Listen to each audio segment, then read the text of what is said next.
Sen tuyg'ularingga berilib o'tiribsan, men o'z taxtimda o'tiribman. Bu meni qo'shig'immi?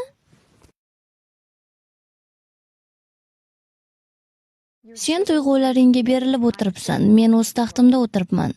Bu koreys tilidan ingliz tiliga tarjima qilinmaganmi? Unaqa emasmi? Men bu qo'shiqni aytgan bo'lishim mumkin emas.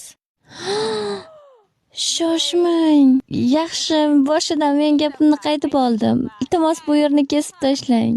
Yo'q, bu soloning rep qismi. Men qachondir taxt so'zini ishlatganmanmi deb o'yladim. U rep qismida bo'lganligi uchun ham rep juda ham tez aytiladi. Shuning uchun ham tezda xayolimga kelmadi. O'sha payt juda ham ko'p vaqtimni studiyada o'tkazardim. Biz juda ham turli musiqalar yozayotgandik va u yerda Blackpink proyektlari ham bor edi. Va qanday aytsam ekan, solo menga nasib qildi.